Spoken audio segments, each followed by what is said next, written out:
The last few years of my life have been so incredible, so important. I got to live them. Before, I really did not have a life. I was simply going through the motions, thinking that I was living.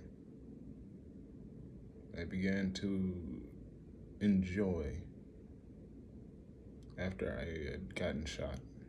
Everything was distorted. Everything came into high definition. The distortion was me and how I was living. I was afraid. I was filled with fear and anxiety and pain. And I think I was trying to lull back into sleep that beautiful, comfortable dream, that lie that I had told myself that made me palette life.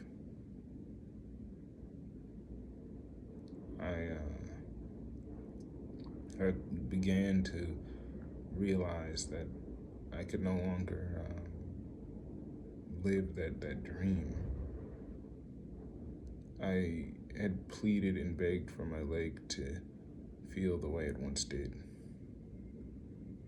So I may get to ignore the pain, that permanent reminder that I had known the truth.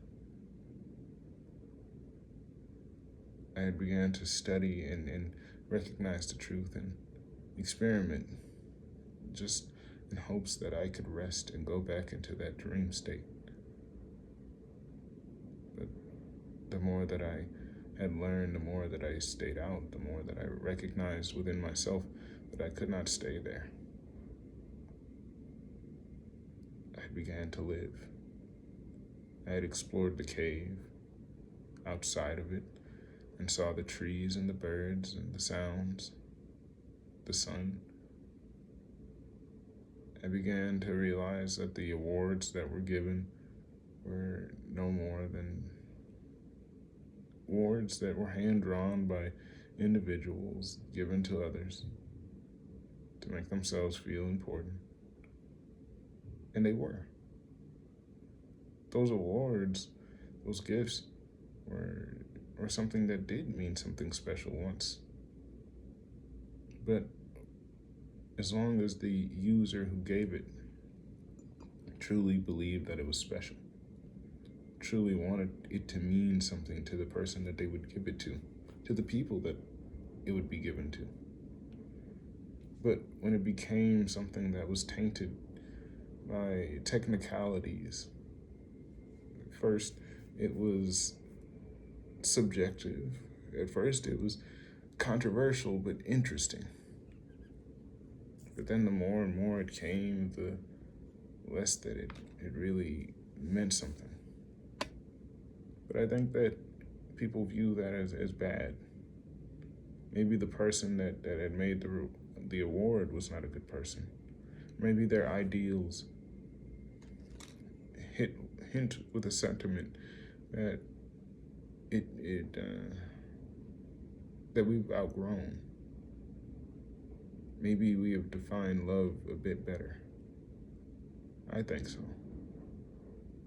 And what I mean by better is that at least it is not what it once was, and maybe has a chance to improve, to do something that it had not, or it clearly wasn't perfect.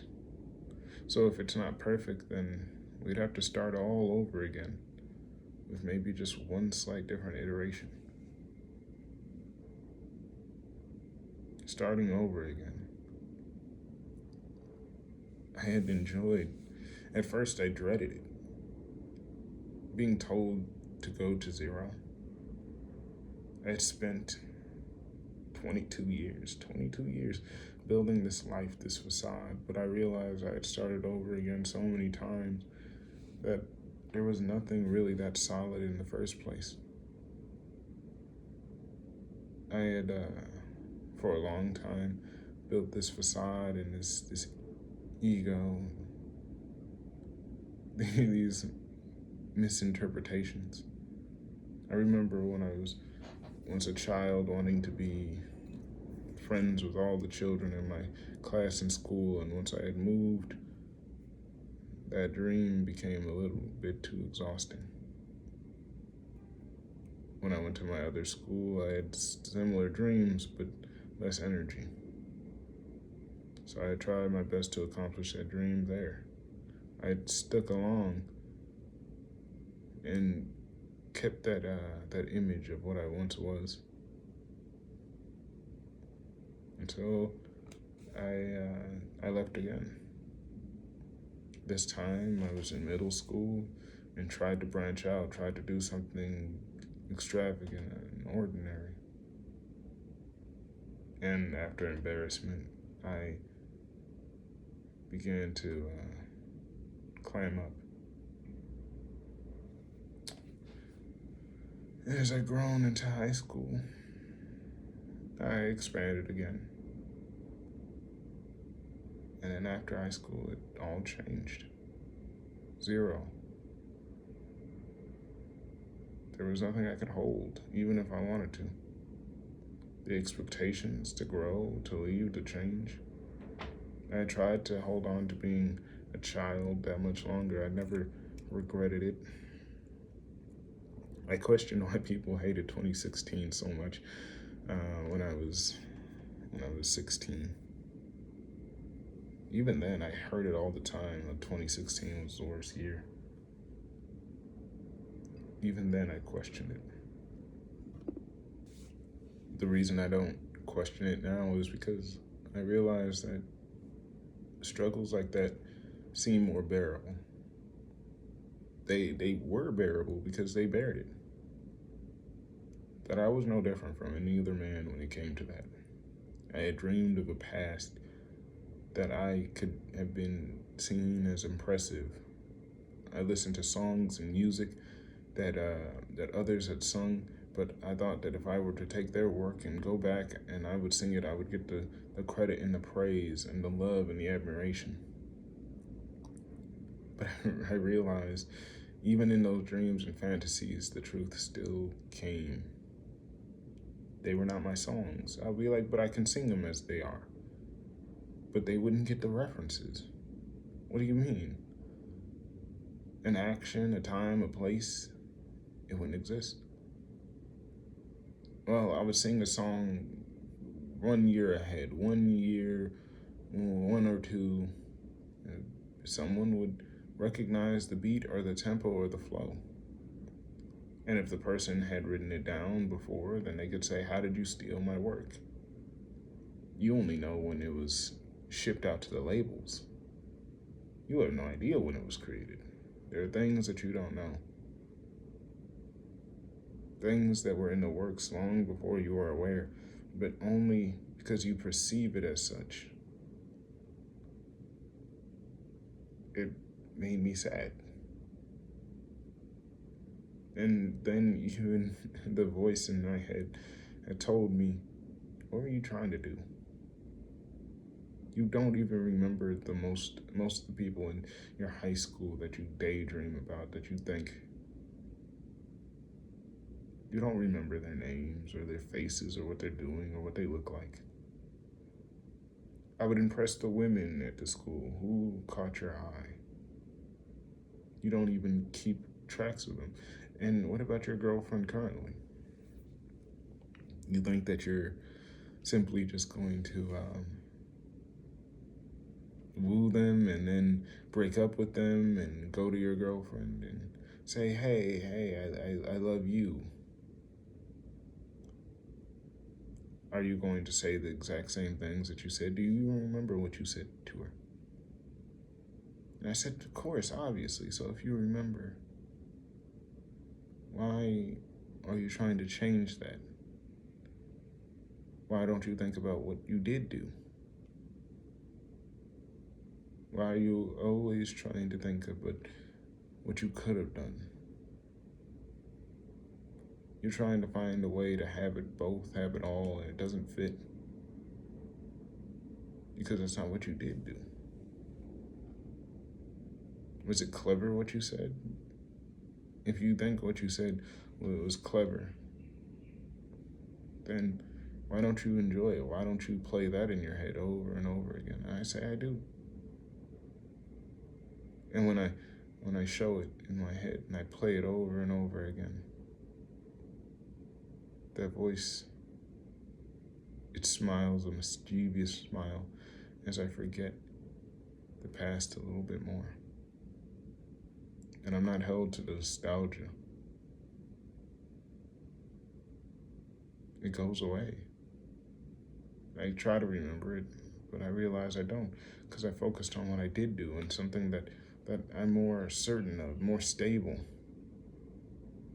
something that I want to hold on to now. Not a remembrance of the past, not something that didn't exist. I found something that actually fulfilled that feeling. I asked myself, why was I looking towards the past anyway? There was a time where I did not get what I needed. And there was a time that I had wanted love. I wanted community. I wanted people to accept me, acknowledge me. And as I spent time, I had found similar reminiscences. Things that had made it a lot less lonely. But still, I look back to that time and I say, have I really beat it? I want to feel acclaimed. Maybe it was because I wanted to know what it felt like, what I thought it would feel like to have something of my own that felt inspirational, that was important, that people loved, and that would get me the admiration that I truly desired. To the people that I cared about. But this time I would remember them. I would remember their names and their faces. For they are people that I remember in my dreams. Some I have issues with remembering them properly, because I still kind of know what they look like now, currently in their life. I've had interactions with them past, past that, so in present time, and it kind of removes that mystique of them, because like I know who they are currently, and I can get some of that praise and admiration. As Thanos said, reality can be a bit disappointing, but I think it's because we hold on to a falseness too close to the chest, because we are looking for something within our own life. I think that it's when you start to look beyond, when you start to experience those things, you start to enjoy those things, you recognize that you want to grow more and more and more, and you're not as satisfied as you once said, if I get this, then I would be satisfied. But I recognize within myself that I would not be satisfied with this. I would not be satisfied here. I thought myself greedy. I said, I just want a little bit more, and a little bit more, and a little bit more. And then there was times where I said, oh, wait, too much. I used to think in those fantasies about the women I would get and swoon, the women that would adore me and laugh, and I would show and I would flirt with, because of my musical genius, music and songs that weren't my own, art and thoughts that maybe I had cultivated later in the future, or insider knowledge, political, something that it was a combination of my own and a combination of others, but mixed. I wouldn't really remember the girls' faces, though. I think that they would change as they became censored. I would age them and then question what they're doing there. See, I don't swoon over, or at least swoon sounds weird, but I don't think of the girls in my high school anymore. they're young. That age is long gone. No longer am I interested in achieving a love from an individual that I do not see as my equal. As I've grown and acknowledged my own growth, my strength, my position, that I remember the frailty of my body. The things that I could not achieve, the things that I had grown to, the things that I became accustomed to, my own strength and intellect, that I don't perceive that as my peak. And as I had grown, I was like, why is that spot the only spot, I guess? It was because that was when it was a intersectional, a growing. Every other place that I had went to previous from that became less and less fantastical. I was more aware. I was more conscious. I lived. It wasn't as easy to trick me. I wasn't as overconfident, or I wasn't as gullible. As I've grown, as I am, I find so much peace. And I realize that I'm still quite young. I was told to aspire to these things, and if I don't aspire to them, if I don't get them at this age, I was worthless. I think that it's easy for people to say, like, hey, you can be something. You're young. You have the rest of your life. But when someone when people do not fight for what you deserve, that get angry when you're not getting what you're required to have to live. They're not upset. They don't feel any sort of compassion towards it. It makes you feel disillusioned, to make you feel that that's a lie. If I have no clean place to rest my head, to shelter myself from the storms, to invite people over, or to go so I can be secluded for a second to collect my thoughts, then how true are these statements? If I've grown, why do people not acknowledge that?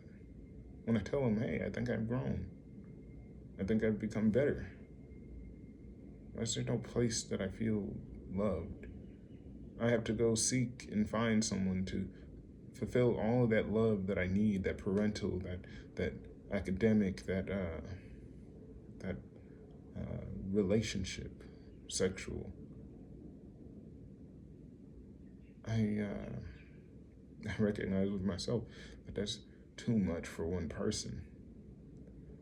That the reason that I look at that place is where all of those dreams, all of those requirements, all those needs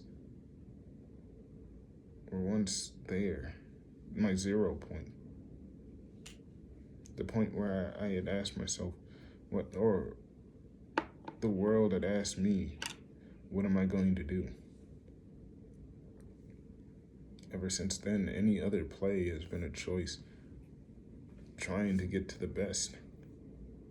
Some had made moves, it's like a chessboard, it's a game. Some had made moves that had made them earlier, more, pushed them along further.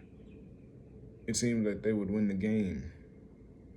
It put into your, at least in me, a lower of confidence, such a strong first charge. But I think like the rabbit and the hare, or the tortoise and the hare, or whatever you want to do. Yeah, tortoise and the hare. That they began to get cocky, or, stall. It's such a strong, good move that they didn't really have a follow-up. Sometimes they stagnated themselves. And there's others that are dominating the board, but they are so busy dominating, they realize if they do win the game, then they won't have anything else to do. And it's far more fun to play and bully and defeat the game. that there's no real winning or losing in this game. That at least for me, I sit there and I say, what move will actually get me to what I really want? That I recognize that some moves are going to need and require patience and me to wait a little bit longer. That I'm afraid of making this move because I don't want it to be my end. I want it to be strong, but I don't want it to be overloading myself. I don't want to get backed up into a corner. I'm cautious and I'm thinking and I'm viewing and scanning others as well as trying to get it with myself. I'm trying not to waste resources and food, but sometimes I become wasteful. Unintentionally, I become lustful and greedy and gluttonous, trying to waste nothing. I waste a lot more. Sometimes I just want pity. I want sorrow. I don't want the shame, but it's shame that I need. Because I am ashamed. I sit there and say that I am not playing the same game as everyone else. That there are things that I do not have that I should have, things that were taken from me that I need to go collect. While others are playing a game with resources um, that aren't their own, that are mine, and wasting them and simply using them incorrectly. I have to go get them back and fight to conquer to get mine and then get the interest in it. So then I may go back and do the move with the right amount of time or patience. That I sit there and say that it is of my will or choice to sit there and be patient. That I don't owe an explanation to anyone about why I make the moves that I do. That if I give you that explanation, I do it because I feel that you're going to try to perceive it how I perceive it. That you if you think that it could be done better, then you would try to change me or you would try to improve me. You would give me your perspective on it, but at the end of the day, you know that it's still within my right to be or do what I do. You'll tell me who it affects and tell me the consequences if that is, what you wish. But I feel that people do not take the time. They feel entitled to me. They feel entitled to what words that they say, that their perspective of me may harbor truth, but I think that it's sometimes very lackluster.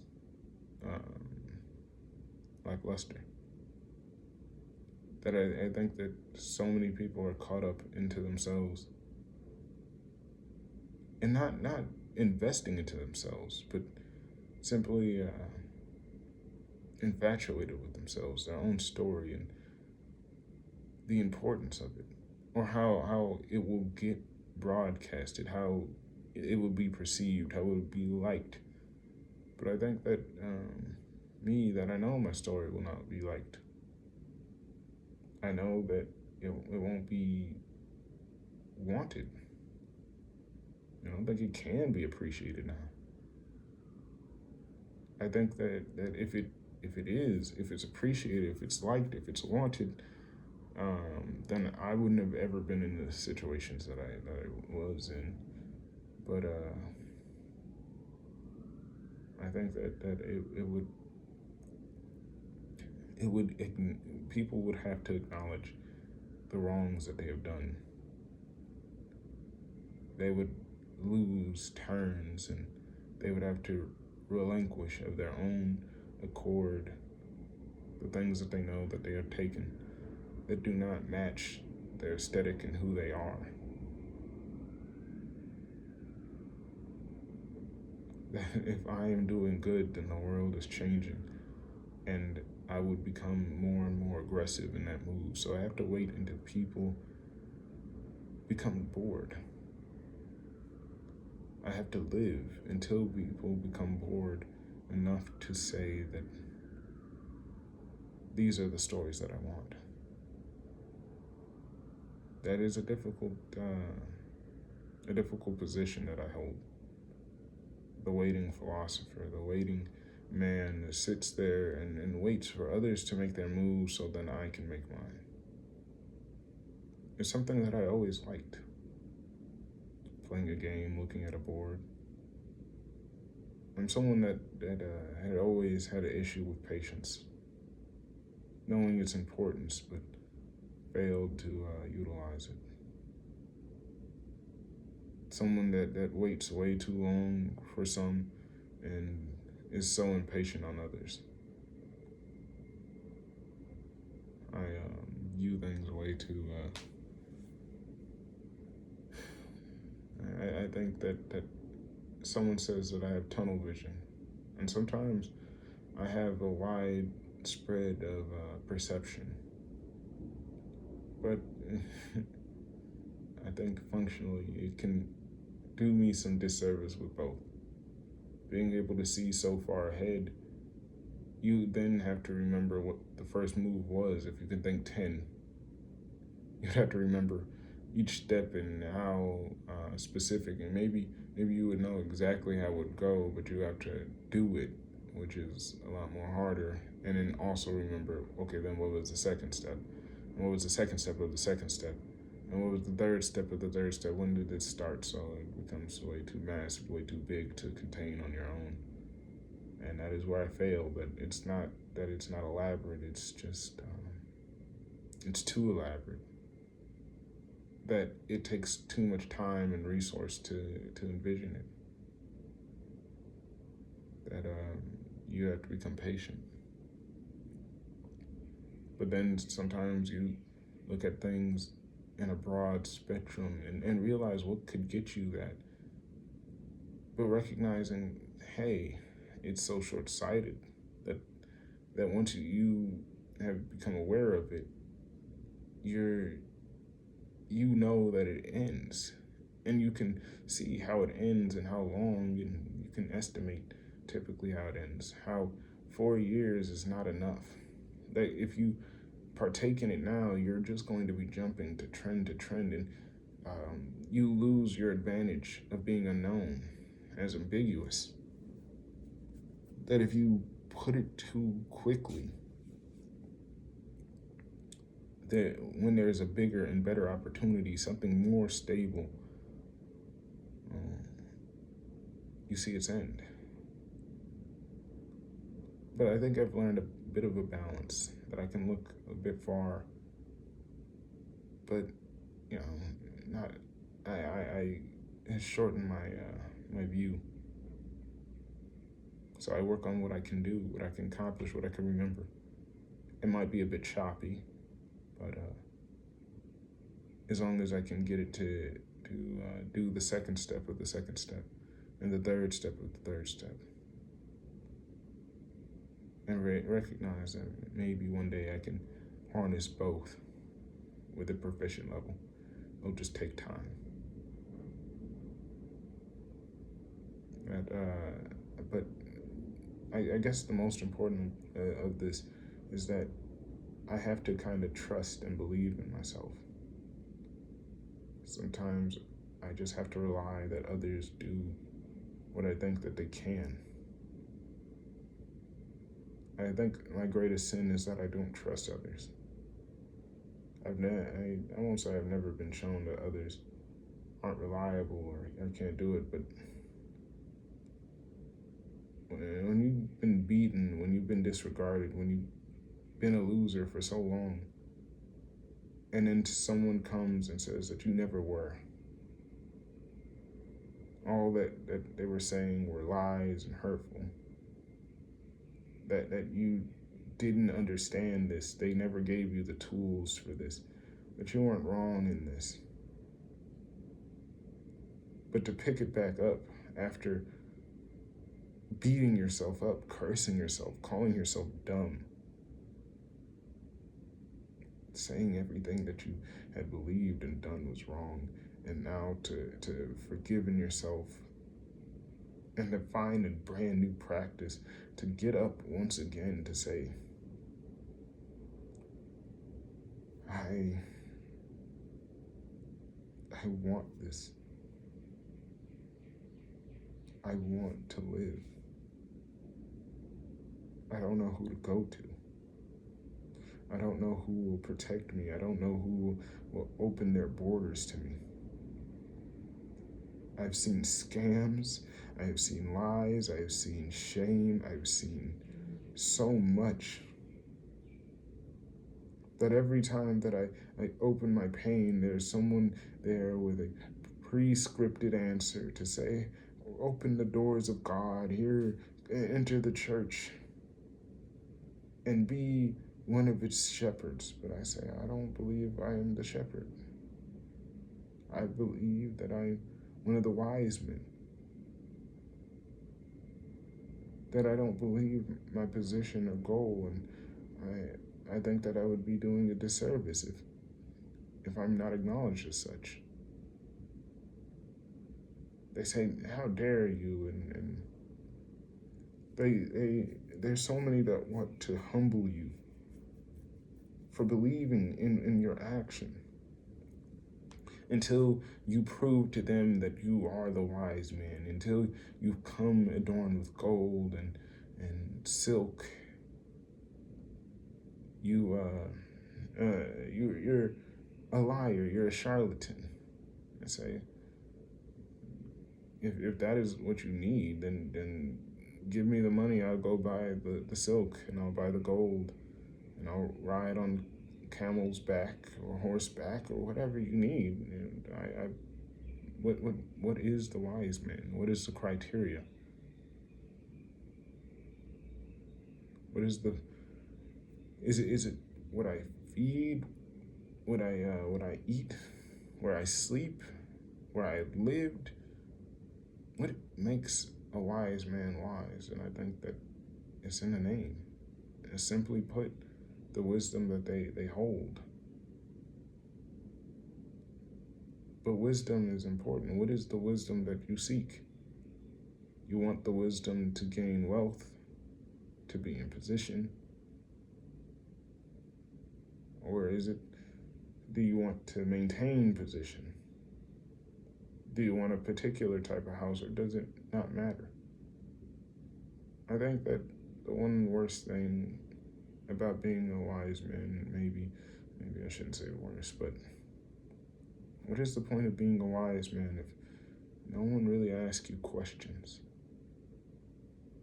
The answers that you hold, you'll have to wait until you become so old that the wisdom that you have may not even be necessary, or so outdated that it needs to be overhauled. That I believe the position of wise man is something that always needs to be renewed. If not used, then it has this unnecessary, or this necessary expiration date. That you can all could be wise men. I think wise men know when they need to walk away. I had realized that I might not be that wise man in society. If my services are not wanted, then I am not wanted. That I'll go to somewhere that it is wanted. And if it's not wanted across the world, then I will wait until it is wanted. There's no harm, no foul. But when it is wanted, I expect to be compensated as such. I need the accommodations to do so. I say that I wasn't my work was not wanted. So how can you expect me to come in a position adorned with gold and silk when my services were not wanted for so long, I was out of work. Well, you should have done some other work instead of gaining the wisdom. I said, you wanted the wisdom.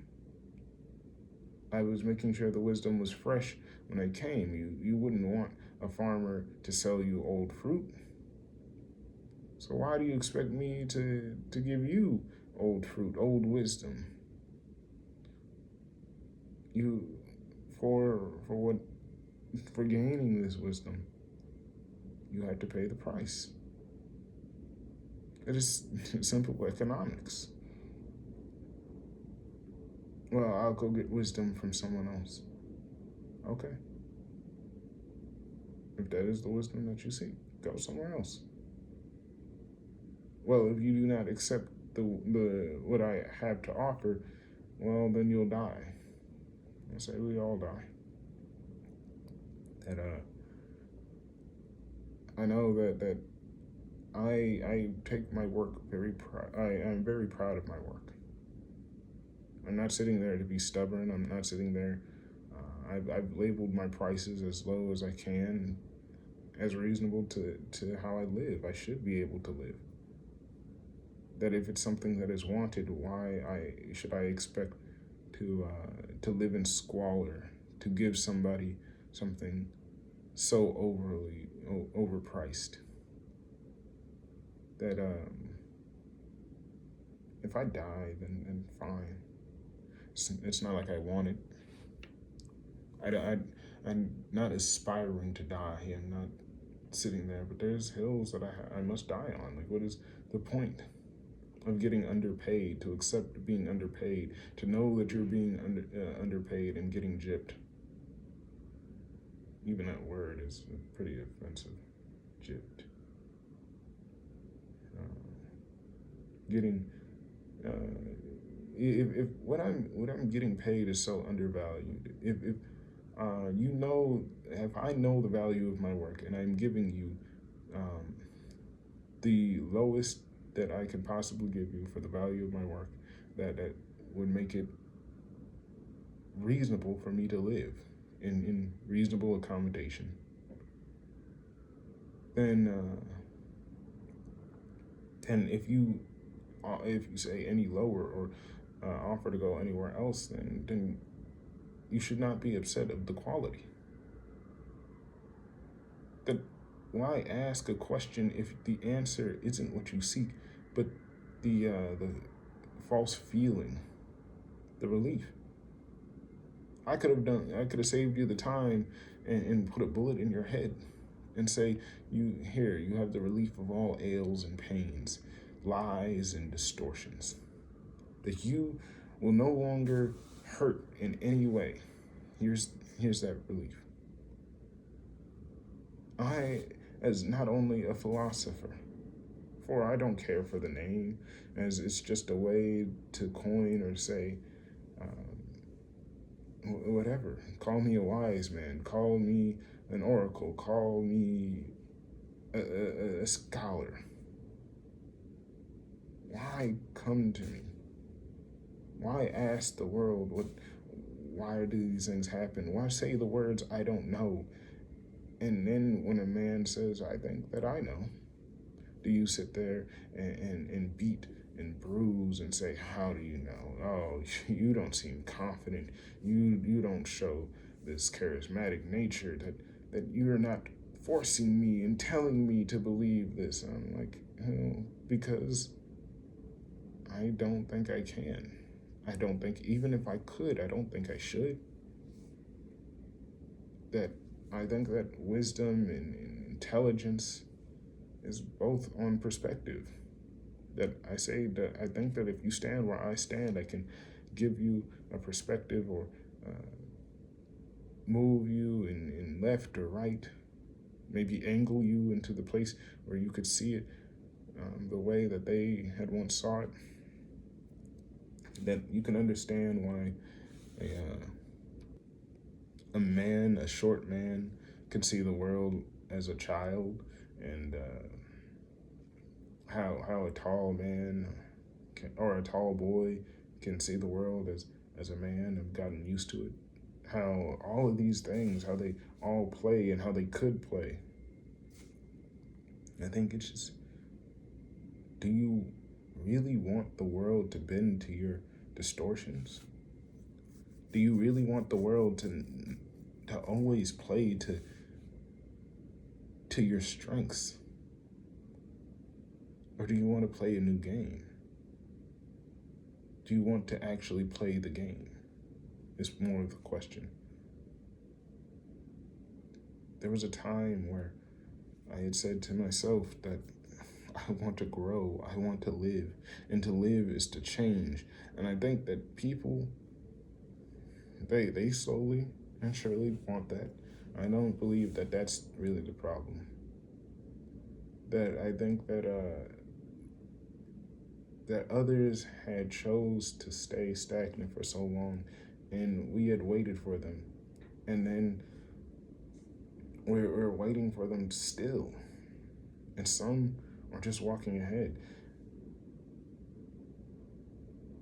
I think that I want people to walk with me, to talk with me, to engage with me, to do that cycle, to shed off all of these unnecessary clothing, all this unnecessary baggage. Someone views me as a fool. And it's not to say that I don't like technology. Yeah, to shed off what is unnecessary does not mean that I shed off every piece of clothing and cloth and now I'm naked. If I believed that being naked was the best thing to be, then I would have been naked.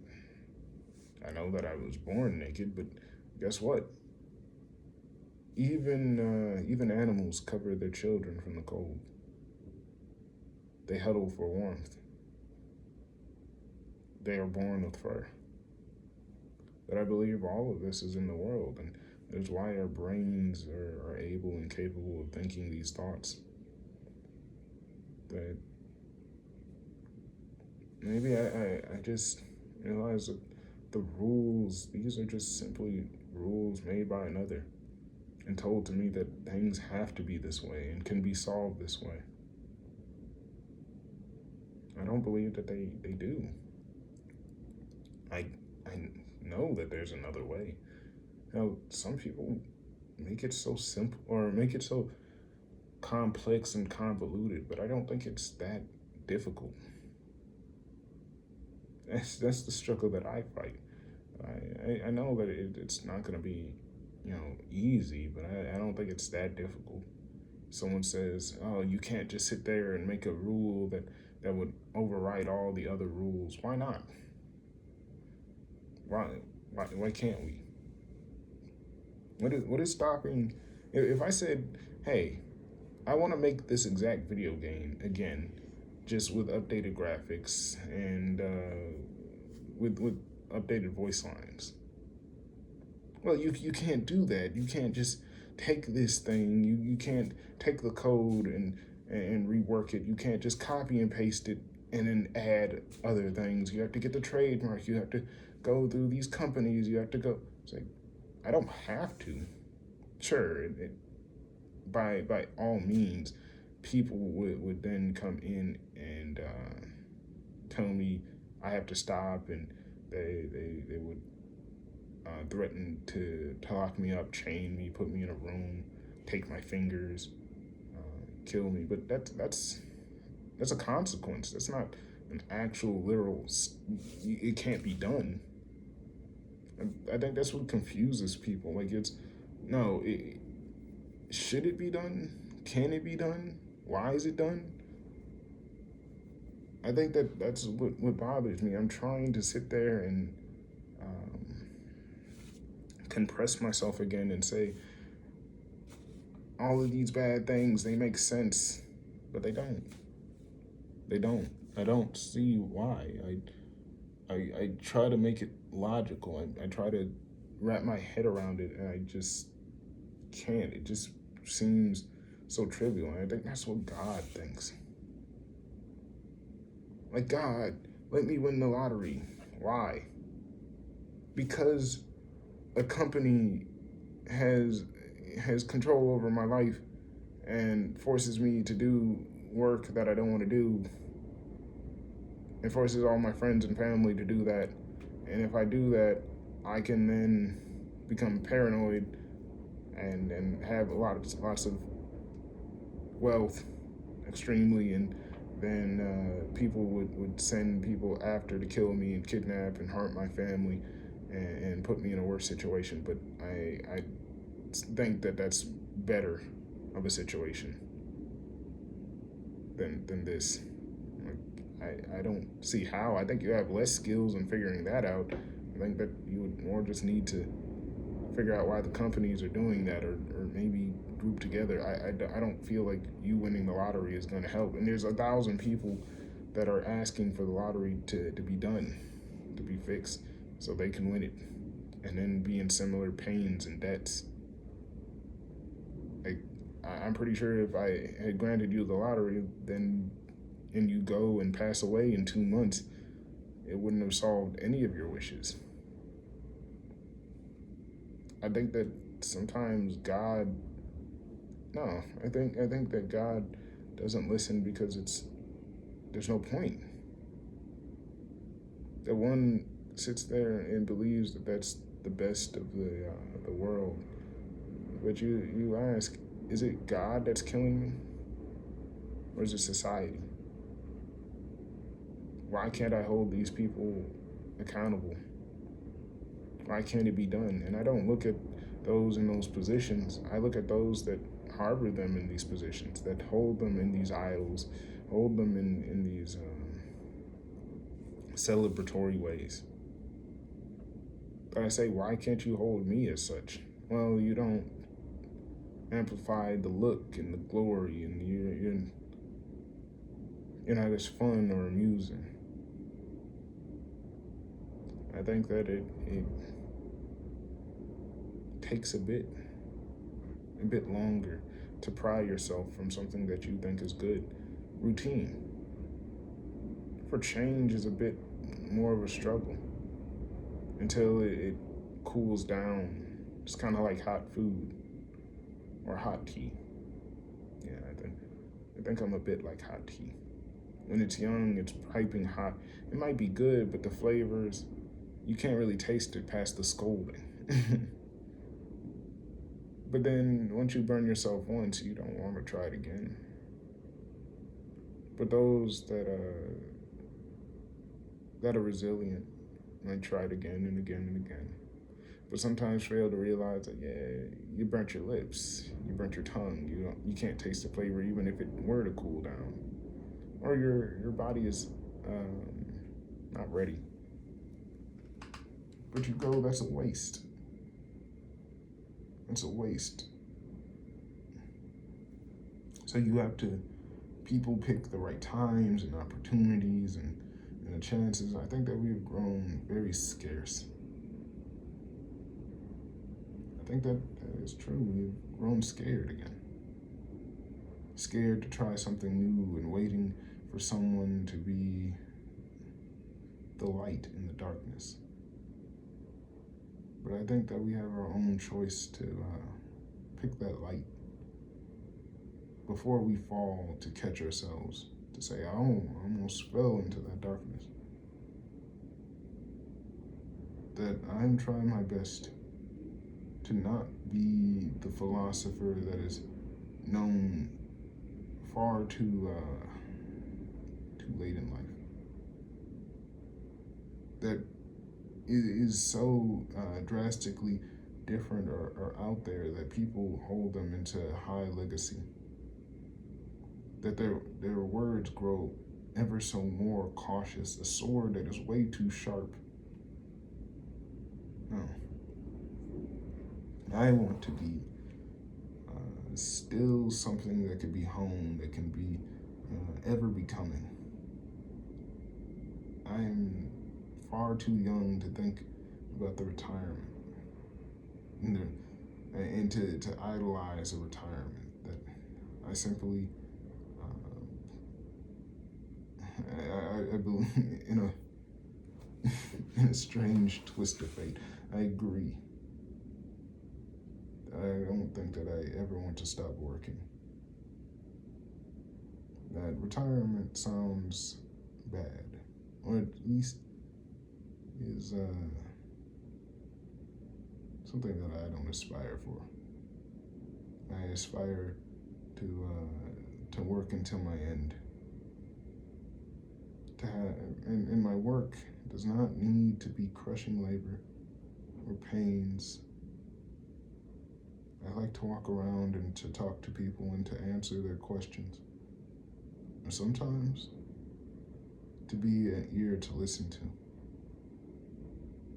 I like the idea of a government paying for me to just walk around, to ask me what did I do today, and to tell them I did this and I did this and I did this and I did this, and they say okay, we see. Do you need more money? No, I think I could deal with that. I like the pleasantries. I like the idea of having money that others can pull from, and when I need it, I can pull from it without feeling as if I'm doing something wrong. I wouldn't pull more than I think that I could handle, and if I did, then I'd keep it in my pocket and return it once I'm done. I like the community. I dream of that. I don't think that that's a wild dream. I don't think it's necessarily that crazy. That I don't want to think about 10 moves ahead, that I want to think about 3 or just 2. And just think about those 2 moves ahead. And I think it would be amusing. I know that if I ever won the lottery and I tried to implement this, that I would fail. I think that it would fail the first few attempts.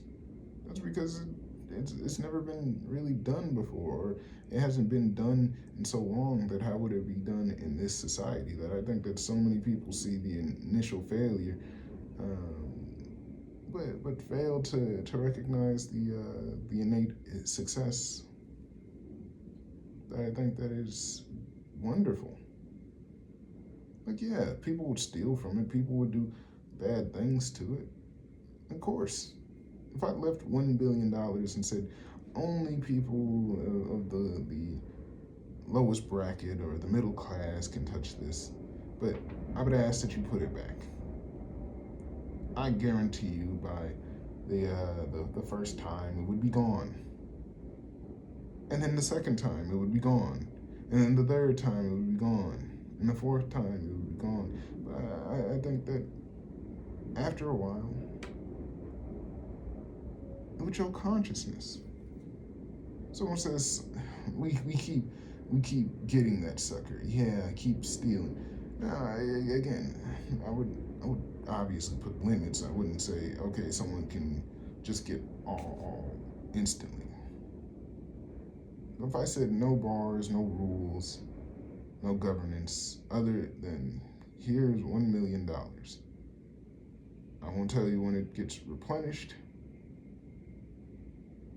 I will just tell you that it will.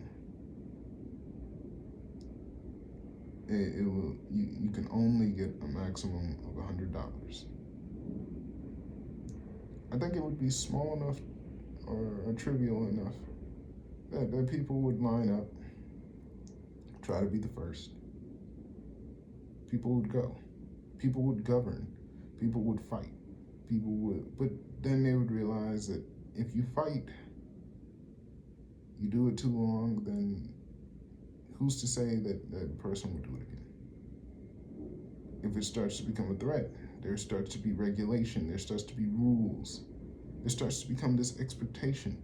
And I think that's good. The people would see the panic, they see the fight. I see when people fight that they live, they breathe, that there's something that they're fighting for, that they're not simply fighting for the same scraps, they're fighting for something new. They become hopeful, they become engaged. I think that's the most beneficial. That's why I want money. Yeah, it seems like I'm playing games, like I'm playing God, like, oh yes, let the peasants fight. But I say no. See, politicians, they don't want the peasants to fight. They don't want, see, they want a peasant to fight another peasant. So they'll have their private shows. But no, when they're fighting in the streets, that's when they get scared because they know that after a while they get sick of fighting each other. So they select battles. They put them in places. They quell them. They allow others to become angry. But if their anger is that they fight or they have something worth fighting for, and then they say, you know what? Well, we're going to have government and rules and legislation, and they are not going to legislate it. I think the funniest thing is, if I had money, that's what I would do. And if it doesn't work, then especially if I won the lottery, but if it doesn't work, what did I lose? I couldn't have the simple comforts, the lies, the lies of comfort that comes with mass amount of money. I'd have to pick a house, and I'd have to be away, and I would tell myself, yeah, this is entertaining. This is great. I can sit there with billions in my bank account, and I can eat 1,000,000 loaves of bread and never go hungry again. The moment that I see a homeless man, I would sit there with regret or sadness on my face, but I say, well, then I'll live where there's no homeless. And then I would be stuck where all the other people with no conscience or suppressed consciences live. And as they become more pompous and arrogant, and as their stomachs are always filled and their minds become more empty, as they read books of others' words, but it's always a one-sided conversation, for they choose when and when not to listen to another's words. To have access to 1,000,000 books does not mean that you get the community. For a true community is the annoyance, or to be around, to become tolerant of something that could be a bit bothersome. As you're tolerant of children drawing on your walls, as long as you have the money and the time and patience to fix it.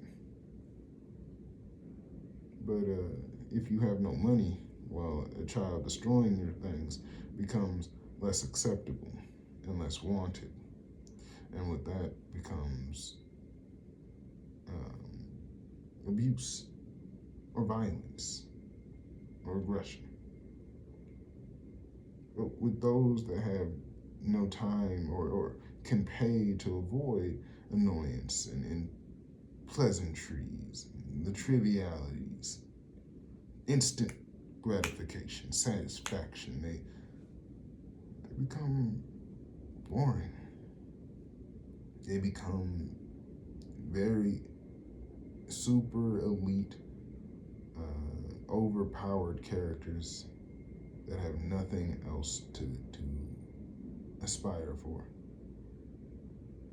They become uninteresting. They might perceive it and say, I've done this, I've tricked you. Being rich is actually incredibly fun, but it really isn't. I don't think so. I don't really see it. It sounds stressful. It sounds agitating. It sounds condescending, in fact. I know that I don't know these rules, that if I go there that I'm going to surely be crushed. Like, it makes me feel hopeless. Like, there's nothing to really aspire to. It makes me want to not do anything. Like, it would make me want to go backwards or forwards or as far away as I could possibly think, to go halfway across the world instead of that threat of being rich. Maybe I would aspire to find freedom, or maybe I would aspire to find what binds me, something pleasurable that binds me. Because whatever that oppositeness of being rich is poor, being better. Like that's why, and then I see the rich even cosplaying the poor, and dressing and acting as I won't even say the poor, but the working man. Why? They play games and make games around it, and it's so interesting to just do something. I think that for them, they like that they can do something at leisure, but not forced to do anything. I think that even their elite schools, that sometimes, I think the most boring parts of that is the cults, the things that they've done that they had aspired to that make it important, and they take it way too serious, and they grow into like these unnecessary obligations that anyone can grow out of. Something that you would have done as a kid, like, hey, you want to join? Like I remember when I was a kid, I had joined a cult. It was called Call of Duty Clans, and I wanted to be a part of FaZe Clan, and I wanted to be secret and something, and all you had to do was just change your clan tag, and you were a part of it, and you would live and die. I'm part of this, I am part of that. And eventually, as the games fade and as those things go away, we realize the triviality. You forgot you have the Sway clan or the Swag clan or Young or Fire or Water or something a bit hilarious. But I look at the rich and I say that they actually kept it. They kept the clan. They kept the secrecy and the initiations, and they became more and more brutal as it became more enclosed. Because if someone ever actually says, "Hey, you know what, guys? I think we've taken it too far. Heretic, you get away from me." Someone that's played the game way too long and needs to touch grass. But if you actually acknowledge that and say that, you realize how many people actually fully believe in that and fall to those delusions. So you don't want to be ostracized, but I don't know. It just seems a bit a bit contrived. I think so. At least I could imagine. Maybe I haven't been in those spots, but I assume so. I think about it deeply. There you go. I don't think I want to necessarily find out. It would be interesting. Maybe I think that there's a little intrigue. Who wouldn't want to go to one of those Ivy League schools? But I think I'd only want to go there for a semester. I think that's really where it goes. I feel like if allowed to go into those places, if I were to be able to live in those places, I would then be able to adequately assess that, yeah, it was cool, it had resources. The people were weird though, and once you kind of say that, once you actually, as a person that was, not deemed so highly, that had this very humble upbringing, or this very modest upbringing, and they actually say that, and if you can go in and actually live that life as well and realize how accessible it is, and so yeah, you could succeed there. Yeah, you academically, you're probably going to do really well. Socially, it's, yeah, it's just like a normal human interaction. That some things, swoosh over some people's heads. Others just weirdos. It's not that great. Heck, you know how many times I hear business and academic people say, the money's not worth it. The money's not worth it. And I sit there and I say, what is worth it? I think that God protects me. If it, I'm again agnostic, but I believe that spiritually something's protecting me.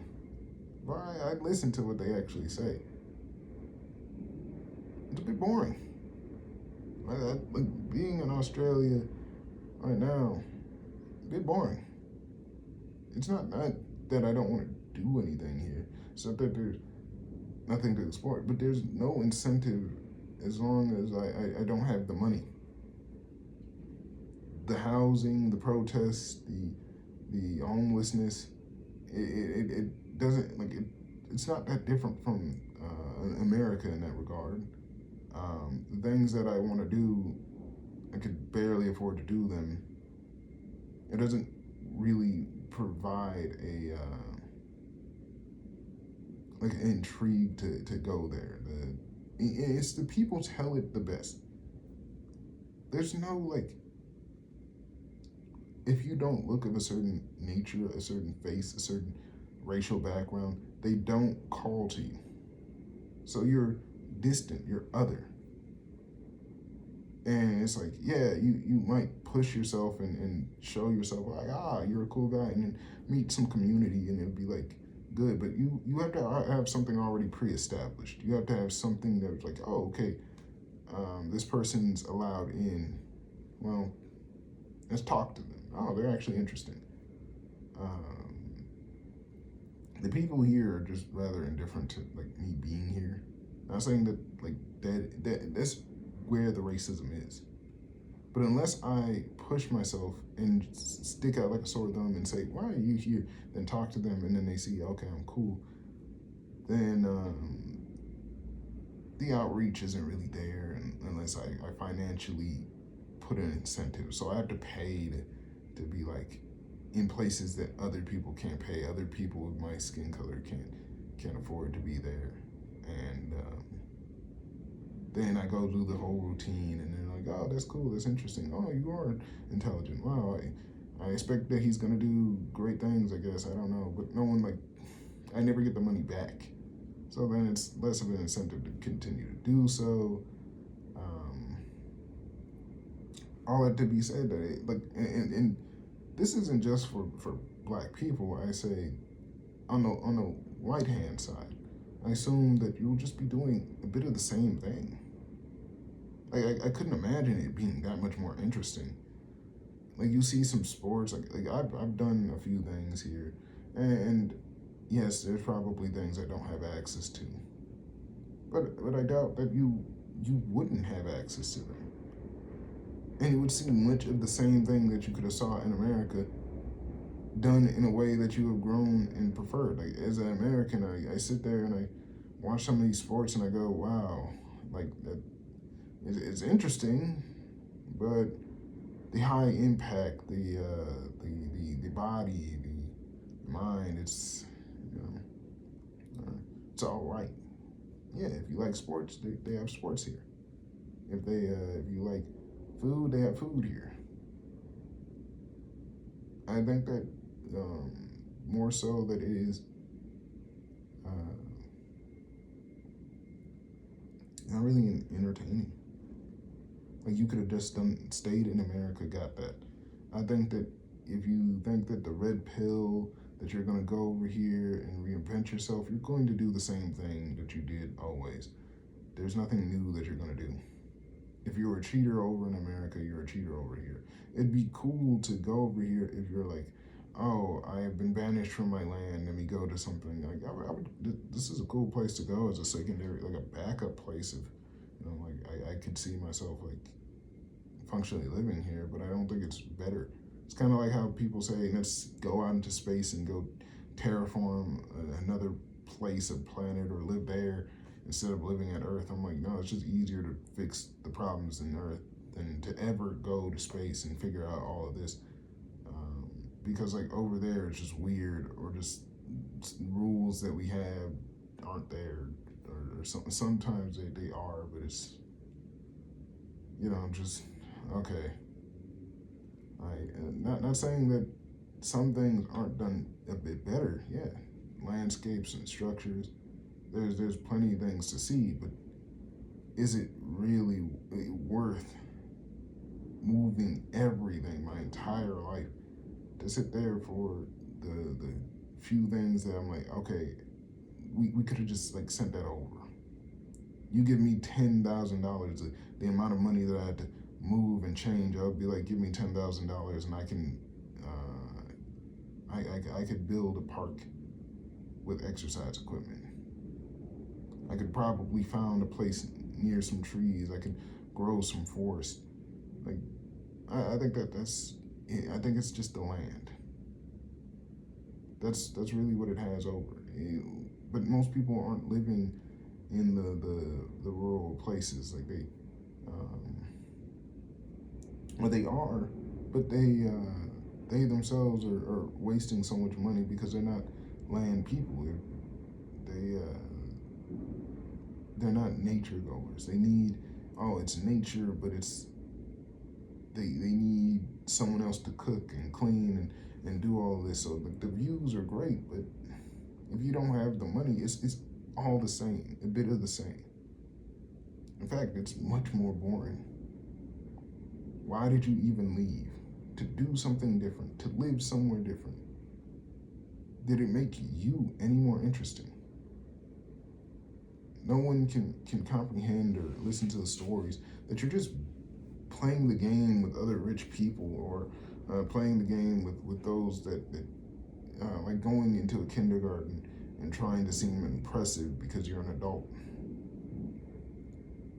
or being good at Call of Duty at 16, talking to 12-year-olds. Like, you want to be the king of the 12-year-olds? Sure. What happens when they turn 16? If you were to be 16 at the same time they were 16, that they have the chance of being cooler than you. And they hate that idea. They hate when they grow resentful. When you being around those people, you don't maintain your cool status. Because I think the real threat to power is recognizing how boring it is. How boring, how trivial, how this could have been done with so much less energy. If I were to just like, you could look at a lot of like dictators, or the financially wealthy, these narcissists. Like, you could just give them a bit more attention. Like, hey, send them prostitutes every week. And it's like, or give them a stipend so they can then go seek it out themselves, and you would see where their money goes, and feed them, and it probably equal a lot less. I know it seems weird, like why would we do this, but it goes. It makes far more sense for them to get it out of their system and to do these quote unquote illegal things than to ever keep incarcerating them or chastising them, because they're going to keep doing these bad things. And it's just get it out of their system. That we pay so much money to keep kicking around homeless people from here to there, but it feels like it's easier just to fix the problem at this point. It's like, just make the housing, just make it. And I get it, like, oh, they want to fill their pockets up more and more, but I think that really the conversation to be had is not with the rich or the elite. I think it is with the other competent people in the room. Like, okay, we obviously, this isn't going to fix itself. What are we as the competent people going to do? And it's like, put it into one. If it fails, then put it into another again. Let's try to hit it with a strong blow. I'm not like, I think truly it's saying like, yeah, okay, we're probably going to perish with this, but we can finally fix the situation. Someone's going to say, I don't want to perish, and it's not my job to do, and it's someone else. But really, I've gotten to the point where it's not even fun. It's not even amusing at this point. I genuinely don't know if I'm dumb or smart. If I suspect that I'm not dumb. I suspect that I'm dumber than what I would be if, um, like I'm not at the um, level where I would be if things were right. That I could have lived a lot longer in my delusions of intellect, but I keep getting pulled out of my delusions to have to recognize myself as an intellectual without power, and it's like bored. Like I either go here or go here, and I'm like, there's no balance. So I'm going to create the balance, and even if I balance and I die, then far it would be far better than to continue to act as if, oh, the gods are mad at us, and it's just like I don't want to do it anymore. I want to out. This is what it is. I'm just like I functionally want an out. I don't want to do this anymore.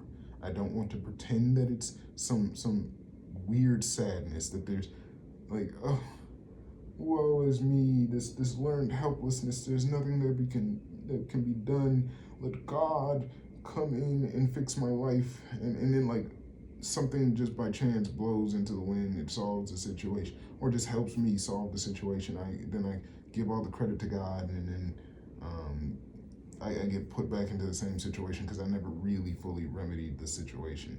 Um, Let me actually just fix the problem.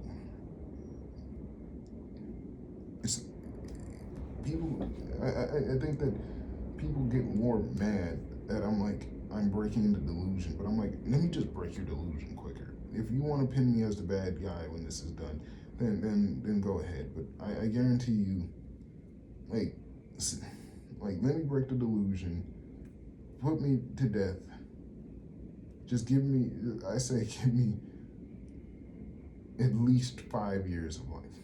If your life did not improve in any regard or any way, that things calm down, that if my life has not, your life has not improved in 5 years after I broke your delusion, then I'd happily give you my life. Sometimes it might be 10, it might be 15, but I think like adequate time. Like if you're gonna put me to death, at least like let me say 5 years. And the worst that happens is like I live 5 years suffering about, hey, if this works, if this doesn't. Um, at most, it's you're already going to pay the taxpayers. You already were going to imprison me this way. I think that really just shows like, hey, what's one extra step? Like I'm getting garbage food and all of that. And maybe I just feel like I'm in jail. Maybe I feel like I'm in prison. And I'm just going through the motions every day, and I'm tired of it. Like I don't know if I'm like, am I saying something mad? Am I saying something crazy? I'm like, I feel like a Karen. Let me speak to your manager. Just like let me try for a second. It's just let me try. I keep having to explain or express or like write papers, and it's just like I don't feel like it's that complicated. But like the steps in order to get control are so convoluted, and even then, the politicians themselves say, "I have no control. I have no power. The power is within the people." So I'm like, okay, they said it. The power is within the people. So can I get control? No, they meant all people at once. How does what? Can I be?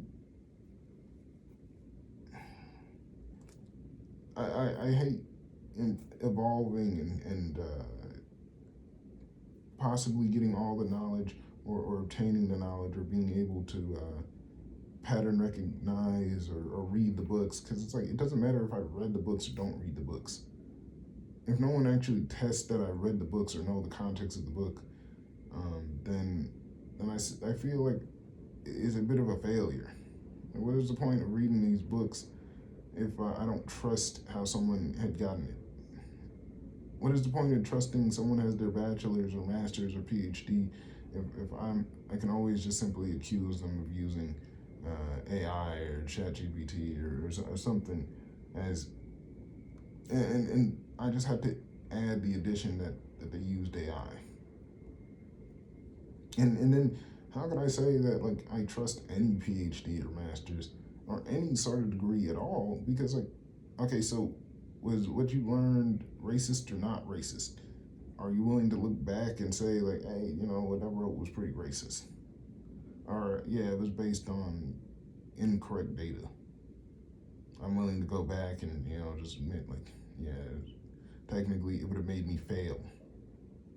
Like what I noticed that even grades, like what were once considered C's can be considered A's because of just like, oh wait, in perspective, yeah, maybe they didn't have the words completely to, they didn't feel confident in backing it up or agreeing. Maybe it was because of the professor, but it's like all the grades don't even seem to stay the same.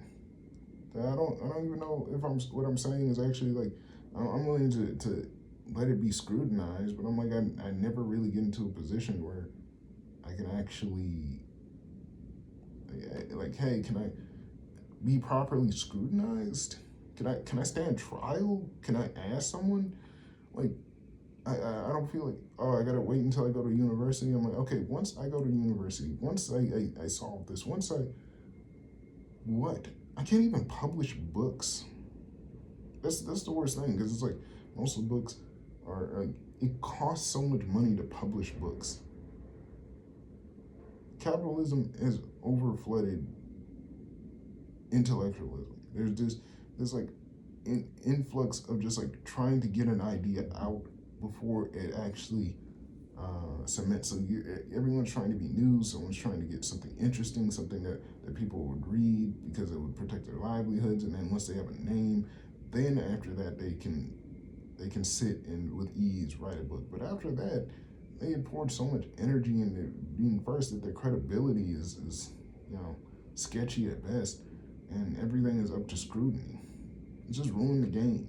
And then when someone actually like, hey, I think I did take enough time and I think I did write a good book. Well, because they're not really like, writing something good doesn't mean that has to be your masterpiece. It has to be the perfect thing.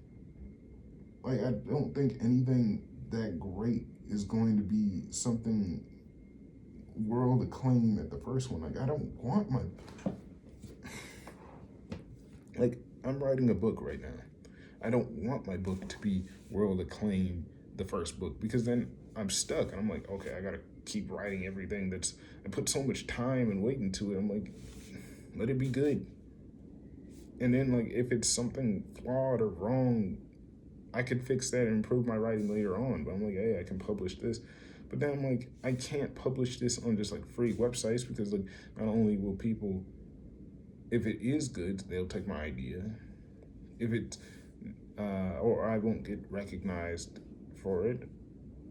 Like, it's like I can't market this, and I don't want to really be good at marketing it. I want to improve my craft, which is the bothersome portion, because I feel like that's why others have their own degree. That's why people have marketing degrees. I'm like, there's so many business majors. I'm like, hey, is your job marketing? Can you market this for me? Can I give you $50 and you market this for me? No, well, you have to have the licensing, and then you have to the legal forms, and then the trademarks, and then you have to go to appraisal, and it's like, at some point you just like, is this how it was always done? Like, I get why it's done, but I'm like, okay, is there a program or a system set up for individuals who are just starting out? Yes, but you have to meet this age requirement, and you have to get a grant, and you got to fill out, and there's a waiting list, and you're like, okay.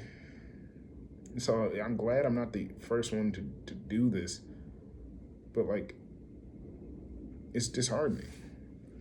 It's like, okay, I get that I'm not special. I get that I'm not this hyper intellectual being, that I'm not something that's like, whoosh, oh my God, I'm omnipotent. But I'm still like, okay, where can I improve my talents? Where do I go if like, there's, I feel like if there's so many waiting lists, why aren't there just more? Why can't I just make more? Why do I have to run through these things? and you realize that companies are only here for profit, not for like actually accomplishing anything. If they're not making some sort of money somehow, somewhere, there, it doesn't exist.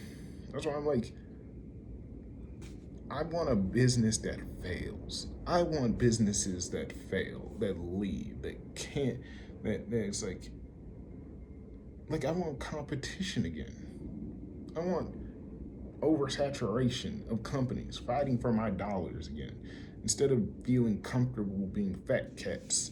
Like me, I say that I want publishing companies to give out that it's like, hey, come here, publish your book over here. I was like, oh, well, okay. Hey, if you come over here, I'll give you $100. Hey, if you come over here, I'll give you $200. Hey, it's like sure, I want caps. I don't want everyone to be like, oh, I come here and I'll give you $10,000, and then everyone just goes to the. No, I think that there is so much legislation that could be happening, so many jobs and degrees, but it's like it's stuck by this fake paywall, this subscription service, this um, feeling like, hey, I have something important. I have to like constantly think, wow, I have to accomplish so much to get to a point that I'm able to. I have to have so many qualifications, so many things, so many fights that I'm never able to really say, "Hey, you're doing a great job." Like something that a Navy SEAL had taught me, Mr. Anderson, one of the greatest guys I know. He probably wouldn't agree politically, but great guy. He said you gotta cheer the small things. You gotta be like, hey, these things are good. Like something that's like, hey, did you win $2 off the lottery? Like, yeah, you won the lottery. Yeah, great. No, I sit there. I'm a bit tired, a bit miffed. What's the point? What is the point of all of this? I gotta sit here and I can't be happy that I'm like, hey, I published the book, got my name out there, I did this. I have to always find like a small shop, or like I don't know that these things are existing, so I gotta walk around and take note, and like this is way too hard in the day and age of the internet era. What is the point if I can't really educate myself? I'm someone who, and I'll say, speak of truth. I'm someone who likes massage videos. Like I like watching like ASMR massage videos, but not the ones that are intentionally. I like the unintentional. Like I like watching TV scenes of it, like where they're just a bit relaxing because they're random, they're unexpected, calming and soothing, but they're not like, hey guys, it'd be like, don't whisper in my ear. This is weird. This is creepy. I like when someone's like talking normal and they just come in and just rub you on your back. It doesn't have to be long, a few seconds, but it's intimate. It just shows touch. It just shows an authentic nature.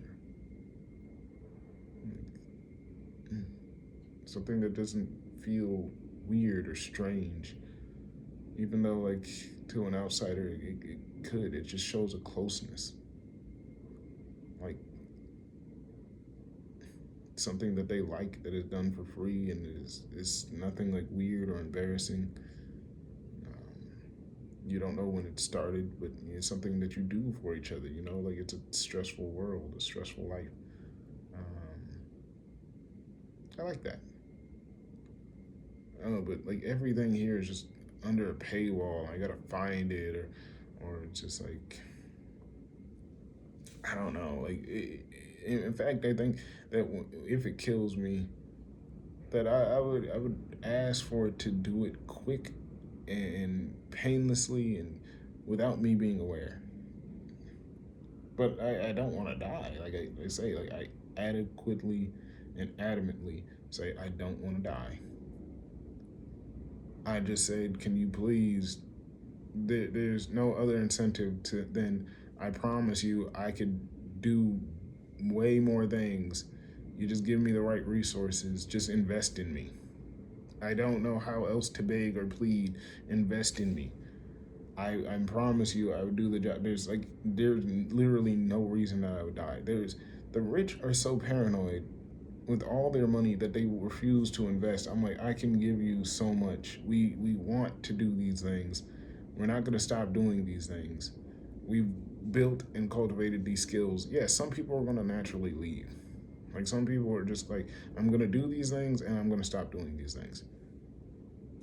Like one day I don't want to continue to be a philosopher for all of my life. Like I've learned multiple skills. Philosophy hits so many other skills. Like I'm not gonna be a book writer forever. Like I'm gonna write books when I feel like, hey, I have something to say. But when I have nothing to say, not gonna say it. Like you might see me write a book, and then the next day you'll see me, I don't know, design ski boards. I always wanted to like craft some skateboards or something, or just even work in a factory, work construction. I don't know, you might see me at school learning a whole different thing. What are you doing? I'm learning nuclear fission. I'm going to create a safer structure for the atomic system for nuclear power. We're going to learn how to shade fruits or apply better tactics for solar energy, as well as implying nuclear energy. We're going to figure out how to nuclearly power cars. I don't know, something. I feel like it's far too, like, just dreams are just wild. Like, letting kids run around with their imagination. Why can't I figure out how to do that? And sometimes you just watch a video and you're like, hey, that's a great idea. I'm going to try that. Where did you learn that? Oh, just a random YouTube video that I watched 10 years ago and it stuck with me. One of my greatest heroes is Bobobo. He was a black guy that shoots nose air out of his nose. And he can do whatever he wants. And I'm like, that sounds incredible. And that's why I act the way that I do. And I found out that one of my favorite his voice actor in the English dub is also Joseph Joestar, which the older Joseph Joestar from JoJo's Bizarre Adventure, and it made me recognize, like, hey, there's a lot of voice actors that voice a lot of different people in different ranges and pitches. And maybe I should try. And I used to mimic them, and I used to joke around like them, and how it ingrained into my life, and just how it's such a small world. All of this just to be said, I make all of these works, and I'm just like waiting for someone to be like, yeah, just one view, like a couple views, a couple likes. I'm supposed to have all these social media services and like all of these people and say, hey, look at what I have. Come to my YouTube channel. I'm like, I don't know nor want random people to be on here. Not saying that like I don't hate, like I want people to come, but organically. Like I don't want to buy bots and then have the bots grow off and then people are like, oh, what is this? Why is this interesting? I don't know. Far too many people. Like I know that like all it's gonna take is just like one big thing, and then everyone's going to dive deep and then try to figure out about me. They're like, oh man, and it's like it's the worst thing when they're trying to kill you. I know that if I won the lottery and my name got listed in it, people are gonna, oh, we're gonna find every bit combed through, and they're going to, and someone might say, yeah, that's a bit interesting, just a bit. And it's like it was a bit long winded, but I kind of agree. I'm like, yeah, that would be great if you weren't trying to kill me. I'm like, it'd be like, hey, like the money. I know I speak of the lottery, but I'm like the money is a bit troublesome. Like too much. It's like all at once. I don't know. Jobs are so trivial. Like name branding and connections. It's like I have to be connected to something and then forever be connected. I can't branch out. I have to slowly wade into something prominent, or I have to be at an event, but I guess for me, I have a bit of an ego. And I'm saying that I am not waiting for an event. I am the event. It is me. I don't want to be held to forever. Like this. I know this symbiotic relationship, but I guess like I view myself as the Big Bang.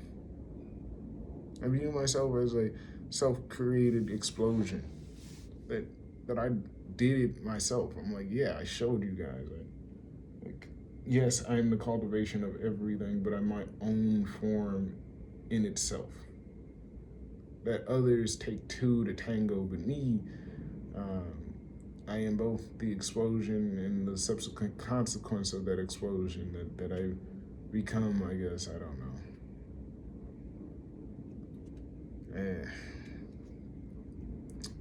I think that so many stars and people, what happens is that they explode because of the fame or prominence of someone else, and then they hold on to this lie that they were self-made, and then they not, and then it's just like, oh.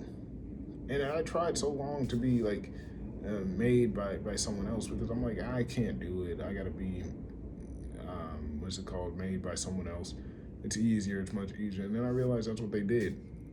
But then I go, okay, can something be self-made? Can someone be self-made? And I don't know. I feel like those that are actually self-made don't even realize that they're self-made. That they're like, oh, I don't know. Or just like what self-made is. It's you could tell. You could tell like those that can carry the weight on their own, and those that needed somebody else's name. And you could tell when they finally start to collapse, because they're not used to standing alone. They can't stand alone. They become they either have to get a partner or another famous person, or they start to become unhinged. Like I'm not saying that I'm not unhinged. I'm not saying that I need a partner. I'm not self-made. Maybe I don't know. All of this.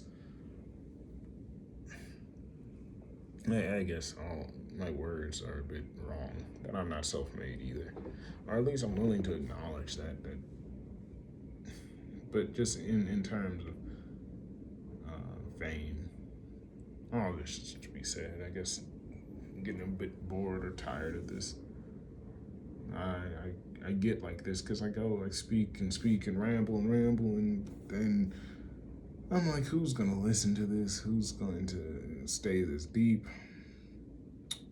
Most likely, like, again, someone may, and it'll be in older times where someone's like, oh, I looked back into your past and I saw what you were like, and it'd be like, oh, that was interesting. I guess, yeah, I guess you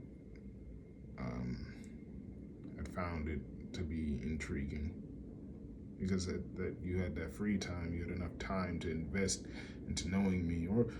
But I feel like the only people that have time to invest in knowing you are those that are going to sabotage you, and those that are obsessed with you.